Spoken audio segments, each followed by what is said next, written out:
اصحاب کہف یعنی گھاٹی والے چند جوان ریاست اردون کے علاقے میں شریف گھرانوں سے تعلق رکھتے تھے.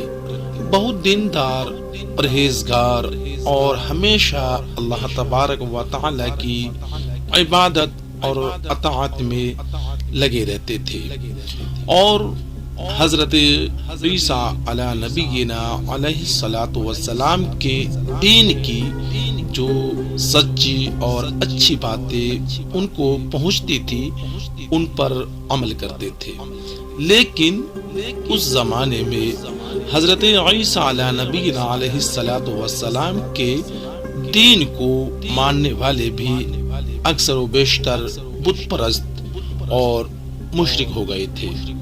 بادشاہوں کا حال یہ تھا کہ وہ زبردستی لوگوں سے بتوں کی پوجا کرایا کرتے تھے. اس لیے نیک لوگوں نے اپنے اپنے گھروں کو چھوڑ کر دوسرے شہروں کا رخ کرنا شروع کر دیا تھا. اسی زمانے میں ایک ظالم و جابر بادشاہ دقیانوس بھی تھا. اس نے بھی لوگوں کو مجبور کیا اور اپنے ملک میں شہر شہر گاؤں گاؤں گھوم کر لوگوں کو بت پرستی پر مجبور کرنے لگا. شہر فسوس بھی اسی کی سلطنت میں تھا. ایک دن یہ اس شہر میں آیا اور لوگوں کو بت پرستی پر آمادہ کیا. اسی شہر میں وہ جوان بھی رہا کرتے تھے. انہوں نے بادشاہ دقیانوس کے آنے کی خبر سنی تو اللہ تعالیٰ کی بارگاہ میں گریہ بازاری شروع کی اور اللہ تعالیٰ کی حمد و ثنا میں مشغول ہو گئے. کسی نے دقیانوس بادشاہ کو ان لوگوں کا پتہ بتا دیا. بادشاہ نے ان سب کو بلایا اور پوچھا کس کی پوجا کرتے ہو؟ انہوں نے کہا ہم اپنے پروردگار وحدہ لا شریک کی عبادت کرتے ہیں اور حضرت عیسیٰ علی نبینا علیہ الصلوۃ والسلام کے سچے دین پر قائم ہیں. بادشاہ نے بت پرستی کے لیے کہا. انہوں نے انکار کیا. بادشاہ نے ان سے کہا تم جوان ہو، ابھی تمہاری عقل بھی پوری نہیں ہوئی ہے، لہٰذا میں تم لوگوں کو 3 دن کی مہلت دیتا ہوں. دوسرے شہر جا رہا ہوں، وہاں سے واپس یہاں آؤں گا. اس وقت تک تم بت پرستی پر تیار نہیں ہوئے تو میں تمہیں سخت سے سخت سزا دوں گا. بادشاہ تو وہاں سے چلا گیا، لیکن ان لوگوں نے اس موقع کو بہت غنیمت سمجھا اور پوری تیاری کر کے رات کو اپنے گھروں سے روانہ ہو گئے. راستے میں ایک چرواہا ملا، اس سے بات چیت ہوئی تو وہ بھی اللہ تبارک و تعالی کی توحید پر ایمان لا کر ان کے ساتھ ہو گیا. یہ کل 7 لوگ تھے. چرواہے کا کتا بھی ساتھ ان کے چلنے لگا. انہوں نے خطرے کی وجہ سے ان کو بھگانا چاہا، لیکن وہ نہیں بھاگا، بلکہ اللہ تعالی کے حکم سے وہ انسانوں کی طرح بولنے لگا اور بولا مجھے مت بھگاؤ، میں تم سب سے محبت کرتا ہوں. میں چاہتا ہوں کہ تم جہاں جاؤ میں تم سب کی چوکیداری کروں. چرواہے نے کہا تم لوگوں کا کہاں کا ارادہ ہے؟ سب نے پہاڑ میں چھپنے کا ارادہ ظاہر کیا. تو چرواہا بولا میں نے ایک بہت صحیح غار دیکھا ہے. وہ سب کے سب اس غار میں جا پہنچے. یہ حضرات ان غار میں جا کر سو گئے. کتا بھی غار کے منہ پر بیٹھ کر پاؤں پھیلا کر سو گیا. پھر یہ لوگ 300 برس تک سوتے رہے. دقیانوس بادشاہ جب اس شہر میں واپس آیا تو ان لوگوں کے بارے میں معلوم کیا کہ وہ تو گھر سے بھاگ گئے ہیں اور فلاں فلاں غار میں جا کر چھپے. اس نے حکم دیا کہ اس غار کے منہ کو ایک دیوار کھینچ کر بند کر دیا جائے تاکہ وہ اسی میں مر جائے اور وہ غار ان کی قبرگاہ بن جائے. یہی ان کی سزا ہے. حکومت جن لوگوں کو یہ کام سونپا تھا ان میں ایک نیک شخص بھی تھا. اس نے ان سب کے نام، تعداد اور پورا واقعہ رانگے کی تختی پر لکھ کر تانبے کے صندوق میں بند کر کے دیوار کی بنیاد میں محفوظ کر دیا۔ کچھ زمانے کے بعد دقیانوس بادشاہ مر گیا۔ زمانہ گزرتا رہا اور حکومتیں بدلتی رہی، یہاں تک کہ ایک نیک بادشاہ کی حکومت کا زمانہ آیا۔ اس کا نام بیدروس تھا۔ اس نے 68 سال حکومت کی۔ ملک کی رعایا میں اختلاف پیدا ہوا۔ کچھ لوگ کہتے تھے کہ مرنے کے بعد پھر زندہ نہیں ہونا ہے۔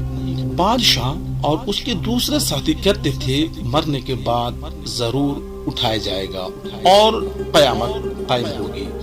جب لوگوں نے بادشاہ کی بات نہیں مانی تو ایک دن بادشاہ ایک مکان کے اندر بند ہو کر اللہ تبارک و تعالی کی بارگاہ میں رو رو کر عرض کرنے لگا، باری تعالی کوئی ایسی نشانی ظاہر فرما جن سے لوگ ان بات کو مان جائیں کہ ہاں مرنے کے بعد دوبارہ اٹھائے جائیں گے۔ اسی زمانے میں ایک چرواہے نے اپنی بکریاں چرانے کے آرام کرنے کے لیے اس غار کو اختیار کیا اور دیوار گرا دی۔ دیوار گرنے کے بعد اس کے اوپر کچھ ایسی ہیبت طاری ہوئی کہ گرانے والے سب کے سب بھاگ گئے۔ اس کے بعد ہی اصحاب کہف اللہ تعالی کے حکم سے خوشی خوشی اٹھے، چہرے تر و تازہ تھے، لباس بھی صاف ستھرے اور طبیعت بھی خوش مزاج تھی۔ ایک نے ایک دوسرے کو سلام کیا اور نماز کے لیے کھڑے ہو گئے۔ نماز سے فارغ ہو کر ایک دوسرے سے کہنے لگے کہ ہم لوگ یہاں کتنے دن سوئے؟ کچھ نے کہا ایک دن یا اس سے بھی کم۔ دوسرے بولے اللہ تعالیٰ بہتر جانتا ہے کہ تم لوگ یہاں کتنے دن ٹھہرے۔ اب کھانے کی خواہش ہوئی، لہٰذا جو اپنے پاس روپیے پیسے ہیں ان کو لے کر کوئی جائے اور بازار میں جو اچھا کھانا ملے وہ خرید کر لائے۔ اس کام کے لیے یملیخا کو بھیجا گیا۔ ساتھ ہی یہ بھی کہا کہ جاؤ یہ خبر بھی لانا کہ دقیانوس بادشاہ ہم لوگوں کے بارے میں کیا ارادہ رکھتا ہے۔ یہ بازار گئے تو دور ہی سے شہر کا نقشہ بدلا دیکھا۔ دروازے پر اسلامی نشانی، اسلامی جھنڈے دیکھے اور نئے نئے لوگ نظر آنے لگے۔ ان میں ایسے لوگوں کو بھی دیکھا جو اللہ اور اس کے رسول حضرت عیسیٰ کی قسمیں کھا رہے تھے۔ آپ کو دیکھ کر تعجب ہوا کہ یہ کیا معاملہ ہے۔ کل تک کوئی شخص اپنا ایمان ظاہر بھی نہیں کر سکتا تھا۔ حضرت عیسیٰ علیہ نبینا علیہ الصلوۃ والسلام کا نام لینے پر قتل تک کر دیا جاتا تھا۔ ایک دن میں اتنی بڑی تبدیلی کیسے ہو گئی؟ یہ سوچتے ہوئے آپ ایک ہوٹل پر پہنچے اور کھانا خریدا۔ آپ کے پاس جو دقیانوسی روپیہ تھا وہ اسی ہوٹل والے کو دیا۔ اس نے غور سے اس سکے کو دیکھا اور بولا یہ سکہ تو اب نہیں چلتا، سینکڑوں سال پہلے کبھی چلتا ہوگا۔ انہوں نے کہا ابھی کل تک تو یہ خوب راج تھا، اتنی جلدی کیا ہو گیا؟ دوسرے لوگ بھی جمع ہو گئے اور ان کو حاکم کے پاس پکڑ کر لے گئے۔ حاکم بھی کوئی نیک شخص تھا، بولا یہ بتاؤ تمہیں یہ خزانہ کہاں سے ہاتھ لگا؟ انہوں نے کہا یہ ہمارا روپیہ ہے، ہمیں کہیں کوئی خزانہ نہیں ملا۔ حاکم نے کہا تمہاری بات پر کس طرح یقین کیا جائے؟ اس میں جو سن پڑی ہے وہ تو 300 سال سے بھی زیادہ کی ہے۔ آپ تو جوان ہیں اور ہم بوڑھے ہیں، ہم نے تو یہ سکہ کبھی نہیں دیکھا۔ آپ نے فرمایا اچھا، جو میں معلوم کروں اس کو صحیح صحیح بتائیے تو یہ معاملہ حل ہو جائے گا۔ یہ بتاؤ کہ دقیانوس بادشاہ کس حال میں ہے؟ حاکم نے کہا آج دنیا میں اس نام کا کوئی بادشاہ نہیں۔ ہاں، سینکڑوں برس پہلے کی بات ہے، اس نام کا ایک بادشاہ گزرا ہے جو بے ایمان بت پرست تھا۔ آپ نے فرمایا ہم کل ہی تو اس کے ڈر سے اپنی جان اور ایمان بچا کر بھاگے تھے۔ میرے ساتھی قریب غار میں موجود ہیں، چلو میں ان سے آپ سب کی ملاقات کراؤں۔ لہٰذا حاکم شہر کے بڑے بڑے لوگ اور بہت ساری مخلوقیں ان کے ساتھ چلی۔ جب غار کے منہ کے قریب پہنچی تو وہ سب یملیخا کے انتظار میں بیٹھے تھے۔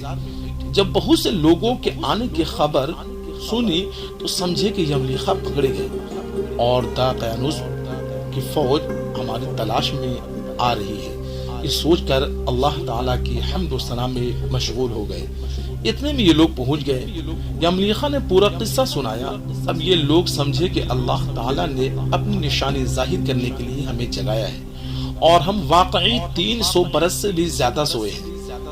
اس سے لوگوں پر ظاہر ہو گیا کہ واقعی میں آدمی مرنے کے بعد دوبارہ زندہ کیا جائے گا۔ حاکم نے غار کے دروازے پر دیوار کی بنیاد میں ایک صندوق بھی دیکھا۔